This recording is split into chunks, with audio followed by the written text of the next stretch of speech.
네, 오늘 저희들이 함께 또 나누실 하나님 말씀, 오늘은 마태복음 26장 47절에서 56절까지를 우리 함께 봉독하도록 하겠습니다. 마태복음 26장 47절에서 56절까지 제가 46절 읽고 우리 한 절씩 교독하겠습니다. 말씀하실 때에 12 중에 하나인 유다가 왔는데 대제사장들과 백성의 장로들에게 파송된 큰 무리가 칼과 몽치를 가지고 그와 함께 하였더라. 많은 자가 그들에게 군호를 짜 이르되 내가 입맞추는 자가 그이니 그를 잡으라 한지라. 곧 예수께 나와 랍비여 안녕하시옵니까 하고 입을 맞추니 예수께 이르시되 친구여 내가 무엇을 하려고 왔는지 행하라 하신대. 이에 그들이 나와 예수께 손을 대어 잡는지라. 예수와 함께 있던 자 중에 하나가 손을 펴 칼을 빼어 대제사장의 종을 쳐 그 귀를 떨어뜨리니 예수께서 이르시되 내 칼을 도로 칼집에 꽂으라. 칼을 가지는 자는 다 칼로 망하느니라. 너는 내가 내 아버지께 구하여 지금 12군단 더 되는 천사를 보내시게 할 수 없는 줄로 아느냐. 만일 그렇게 하면 이런 일이 있으리라 한 성경이 어떻게 이루어지겠느냐 하시더라. 그때에 예수께서 무리에게 말씀하시되 너희가 강도를 잡는 것 같이 칼과 몽치를 가지고 나를 잡으러 나왔느냐. 내가 날마다 성전에 앉아 가르쳤으되 너희가 나를 잡지 아니하였도다. 이렇게 된 것은 다 선지자들의 글을 이루려 함이라 하시더라. 이에 제자들이 다 예수를 버리고 도망하니라. 아멘.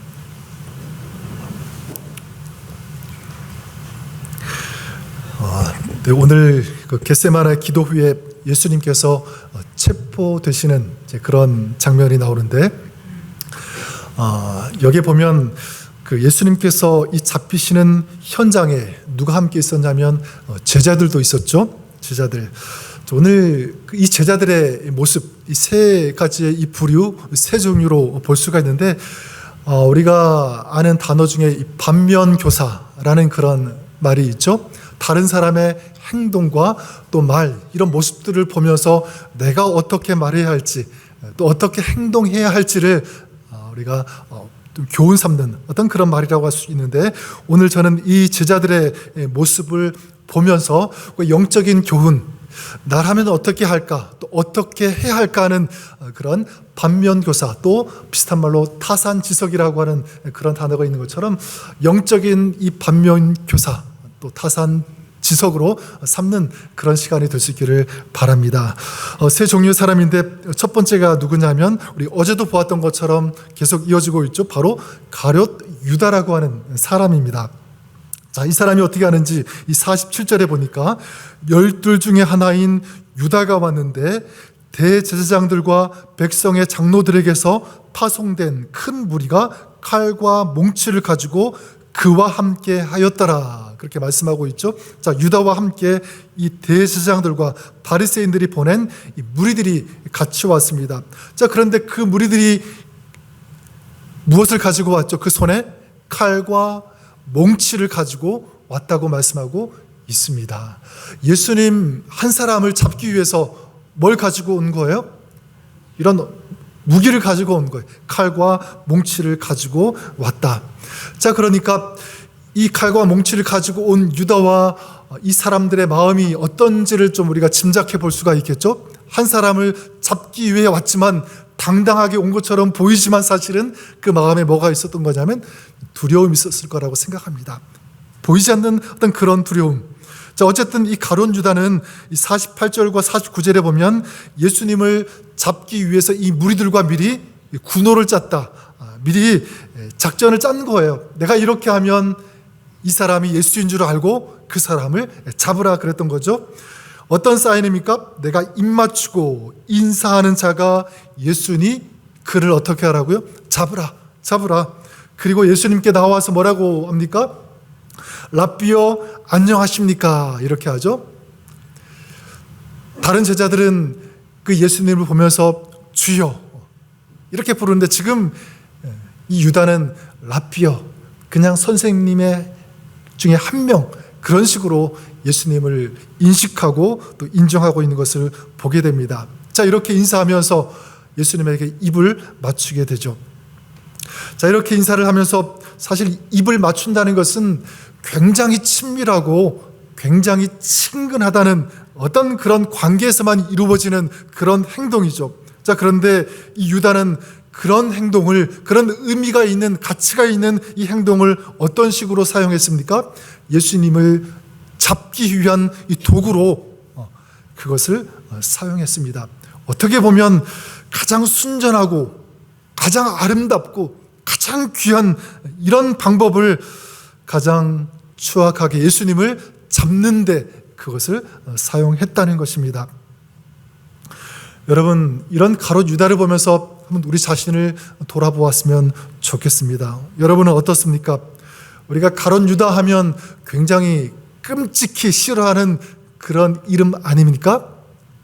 옛날에 막 연극을 하면 서로 이 가룟 유다 역할 누가 맡을래 그러면 서로 안 맡겠다고 막 이제 그런 기억도 나는데 굉장히 싫어해요. 싫어하면서도 우리가 그 모습을 닮아가고 있는 것은 아닌지 한번 생각해 보았으면 좋겠습니다. 우리가 어떤 사람 싫어한다고 하면 나도 모르게 막 그 사람의 언어, 행동 닮을 때가 있잖아요. 가룟 유다도 마찬가지입니다. 여러분, 이 가룟 유다 어떤 상태냐면 가장 소중하고 가장 귀한 이런 모습, 자, 이것을 악한 도구로 사용했습니다. 이 가룟 유다의 문제점이 결국 무엇이냐면 눈에 보이는 행동과 이 보이지 않는 이 동기가 일치하지 않았다는 것입니다. 일치하지 않았어요. 자, 이것은 다른 말로 이전에 보았던 것처럼 대제사장들, 서기관들의 모습 속에서 보았던 가식, 위선의 모습 아닙니까? 예수님과 아주 친밀한 척하지만 그 목적은 뭐죠? 예수님을 잡기 위한 그 목적이었습니다. 그리고 예수님께 잘 보이고 친근한 척하지만 결국은 뭐냐면 자기의 목적을 관철시키고 자기의 목적을 이루려고 하는 그런 수단이었습니다. 여러분, 우리도 어쩌면 이런 모습이 우리 신앙생활을 하면서 또 예배를 드리면서 또 섬기면서 이런 모습이 툭툭 나올 수가 있다는 것을 우리는 생각하고 있어야 되고요. 또 경계해야 되는 줄 믿습니다. 예배하는데 우리 아까 찬양했던 것처럼 주님만 높여야 되는데 이것이 내 명예, 내 체면 때문에 드리는 것은 아닌지, 내가 누군가에게 보여주기 위해서, 잘 보여주기 위해서, 아니면 섬기는 것이 정말 주님의 뜻이 이루어지는 이 목적이 되어야 되는데 그렇지 않고 내 생각, 내 목적을 관철시키려고 하는 어떤 이런 마음, 어떤 이런 생각을 가지고 우리가 신앙생활하는 것은 아닌지. 오늘 예수님께서 이 잡히시던 장면에서 또 두드러지게 행동하는 또 한 부류의 사람이 있는데 이게 누구냐면 베드로입니다. 베드로. 51절 말씀을 보면 예수와 함께 있던 자 중에 하나가 손을 펴 칼을 빼어 대제사장의 종을 쳐 그 귀를 어떻게 하니? 떨어뜨리니. 그렇죠? 자, 예수님께서 이 무리들의 손에 잡혀서 이제 끌려가시게 되자 함께 있던 제자들 중에 한 사람이 칼을 가지고 왔나 봐요. 칼을 빼가지고 이 무리들 중에 한 사람, 이 종의 귀를 쳐서 그 귀를 떨어뜨렸다라고 말씀하고 있습니다. 여기는 그냥 함께 있었던 자 중에 하나라고 이렇게 말씀하고 있지만 다른 복음서에 보면 이 사람이 베드로다 이렇게 말씀하고 있습니다. 베드로. 여러분, 베드로가 한 이 행동을 그냥 눈으로 그냥 딱 보면 어떤 마음이 들죠? 잘했다라고 생각 드십니까? 아니면 못했다라고 생각이 드십니까? 그냥 딱 보기에는 잘한 것 같죠. 칭찬받을 수 있는 그런 행동이라고 보여집니다. 자기들이 믿고 따르던 예수님이 잡혀가시는데 말도 안 되는 그런 이유로 어떻게 가만히 있겠어요? 그렇죠? 그래서 이 베드로는 예수님을 보호하고 싶었을 것입니다. 그리고 이 무리들의 이 악한 행동을 그냥 가만히 보고 있지 않고 저항하고 싶었을 거예요. 이러면 안 된다. 나라도 나서야지. 또 다른 제자들은 그냥 물끄러미 바라보고만 있는데 이 베드로는 혼자 가만히 있지 않았잖아요. 달랐습니다. 자, 그런 면에서 주님을 위해서 또 복음을 위해서 이 베드로의 그 용맹, 이 용기, 우리가 좀 닮을 필요는 있을 것 같습니다. 복음을 위해서라면, 우리 주님을 위해서라면 당당하게 나서는, 또 앞장서는, 뛰어드는 이런 모습 좀 닮을 필요는 있을 것 같아요. 자, 그런데 베드로에게 예수님께서 뭐라고 하십니까? 그래, 네가 참 잘했다, 너밖에 없다, 이렇게 칭찬하십니까? 그러지 않죠. 52절에 보니까 이렇게 말씀하십니다. 이에 예수께서 이르시되 내 칼을 어떻게 하라? 칼집에 꽂으라. 그 다음 뭐라고 말씀하십니까? 칼을 가지는 자는 뭐로 망한다? 칼로 다 망하느니라, 그렇게 말씀하고 있습니다. 제 생각에는 만약 제가 예수님이라면, 베드로가 그렇게 행동했다면, 조금 그게 마음에 안 드시면 그냥 칼을 다시 집어넣어라, 그 정도만 아마 얘기할 수 있을 것 같아요. 근데 예수님은 그렇게 하지 않고 칼을 가지는 자는 다 칼로 망한다, 여기까지 말씀하고 있어요. 칼로 망한다. 여러분, 무엇을 가르쳐주고 있는 것입니까? 베드로의 용기는 가상하지만 이거예요. 하나님의 나라는 칼로 이루어지는 것이 아니다. 하나님의 뜻, 이 하나님의 나라는 인간의 열심, 인간의 의로움, 인간이 뭔가 해봐야지라고 하는 어떤 그런 것 가지고 이루어지는 것이 절대로 아니다라고 하는 거예요. 교회도 마찬가지입니다. 교회도 인간의 열심, 인간의 의로움, 내가 가진 어떤 그 무엇으로 해봐야지, 그러면 되겠지라고 하는 어떤 그런 마음 가지고 교회는 이루어지는 것이 절대로 아니다. 물론 인간의 열정과 열심, 이런 용기는 필요하죠. 하지만 그것만 가지고는 절대로 되지 않는다.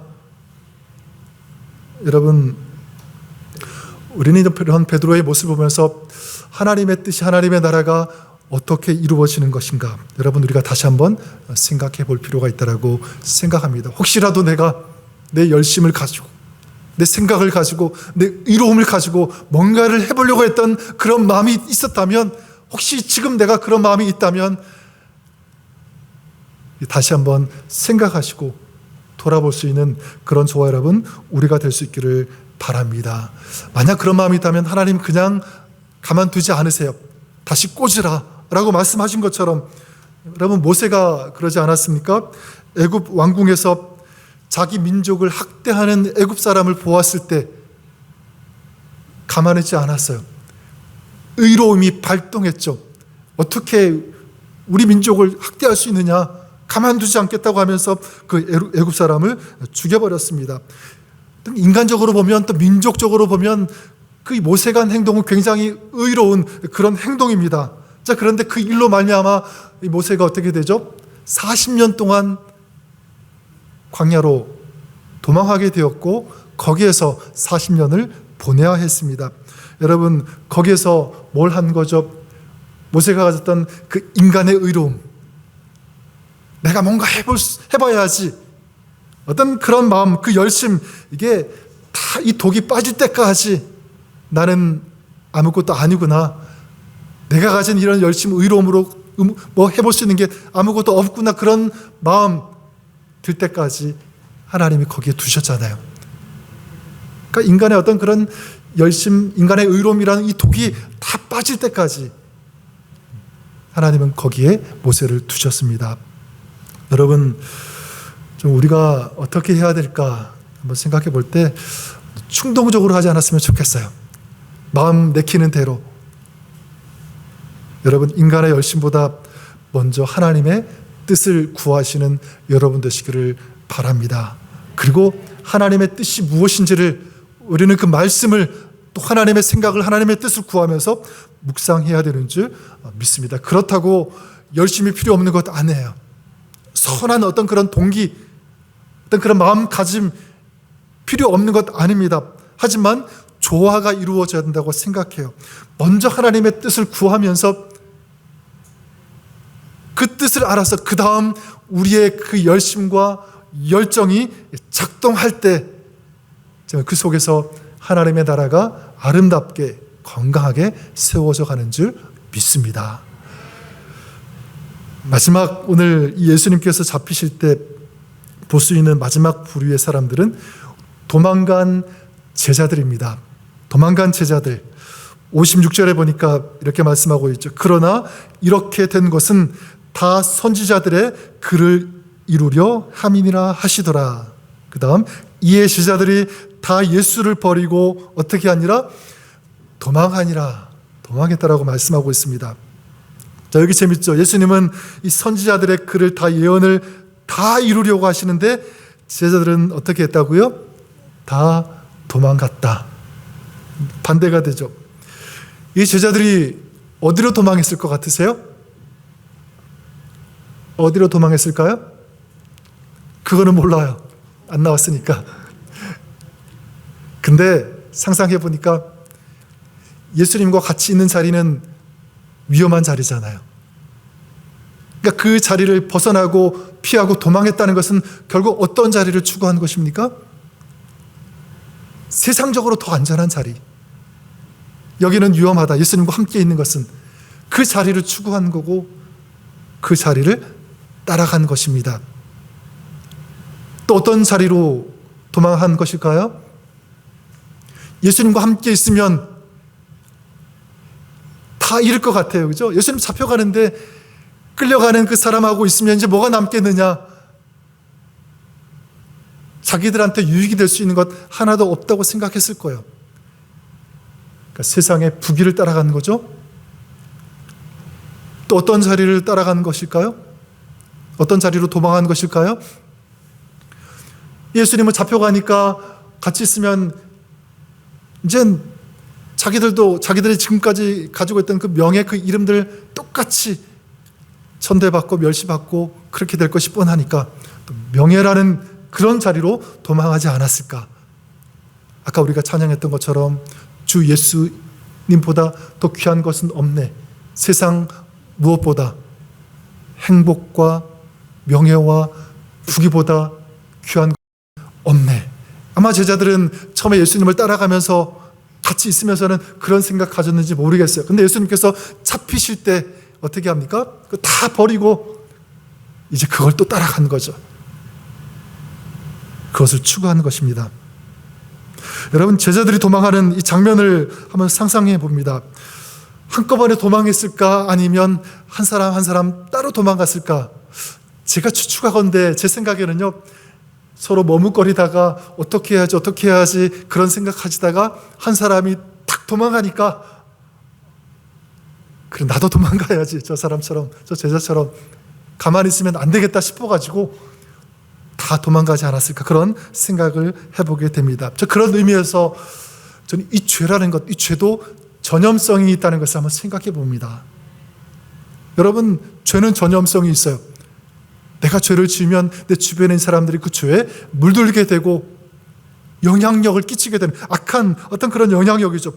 불신도 마찬가지예요. 불신도 전염성이 있다는 것입니다. 강한 독성이 있어서 내가 불신의 사람이면 이게 자꾸 이 불신의 이 약한 이 독성이 다른 사람에게도 흘러가게 되고요, 나쁜 영향을 끼칠 수 있다는 것입니다. 자, 그런데 이 전염이라는 이 공통점은 있지만, 같은 성질이지만 결과는 다른 것이 있어요. 그게 뭐냐면 저는 그것이 은혜라고 믿습니다. 은혜도 전염성이 있다. 여러분, 내가 은혜 받으면, 내가 은혜로 충만하면, 내가 은혜를 가지고 있으면 나도 살지만 그 은혜로 말미암아 다른 사람도 살게 되는 이런 역사가 있게 되는 줄 믿습니다. 내가 은혜로 충만하면 다른 사람에게 소망을 줄 수 있어요. 활력을 심어주고 다른 사람을 살리는 것입니다. 전 여러분들이 이 은혜로, 하나님의 이 은혜, 하나님의 사랑으로 충만한 그런 여러분 될 수 있기를 주님의 이름으로 간절히 축원합니다. 여러분, 우리가 가정에서도 마찬가지고요, 또 교회에서도 마찬가지입니다. 우리가 신앙생활할 때 자꾸 하나님에게서 멀어지려고 하는 어떤 그런 모습이 아니라 더 하나님께로 가까이 가는 어떤 그런 모습이, 또 그런 신앙이 여러분 될 수 있기를 주님의 이름으로 간절히 축원합니다.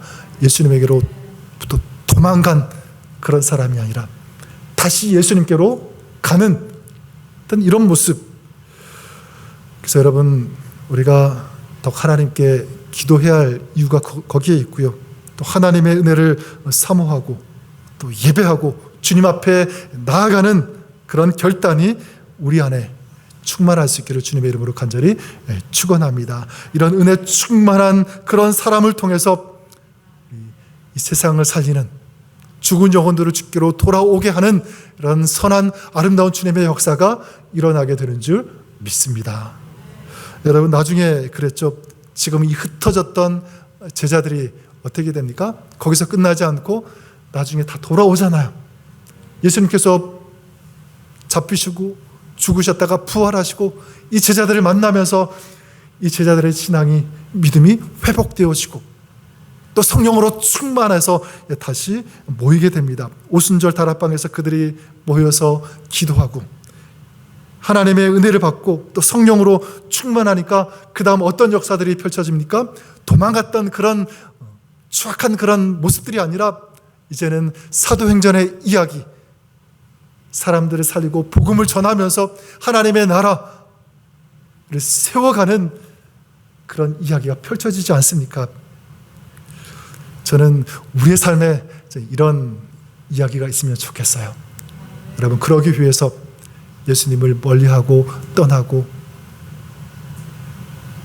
그런 우리의 모습이 있다면 돌이켜서 다시 주님을 더 붙잡고 더 사모하고 더 말씀 듣고 더 은혜를 사모하면서 그 은혜로 충만하고 또 성령의 능력으로 충만해서 이제 세상을 향해서 나아가는 주님과 함께하는 그런 신앙, 그런 믿음의 삶이 되었으면 좋겠습니다. 오늘 말씀에 나오는 이 제자들의 모습, 아까 말씀드렸던 것처럼 이 반면교사 또 타선지석으로 우리가 삼았으면 좋겠습니다. 그래서 이제는 여기에 나오는, 이 장면에 나오는 원하시는 참된 제자의 모습, 진정한 아름다운 그런 하나님의 사람으로 오늘을 살아가는, 또 하나님께서 허락하신 여러분의 삶의 자리에서 그렇게 주님의 제자로 나아가시는 저와 여러분, 우리 모두가 될 수 있기를 주님의 이름으로 간절히 축원합니다. 우리 찬송가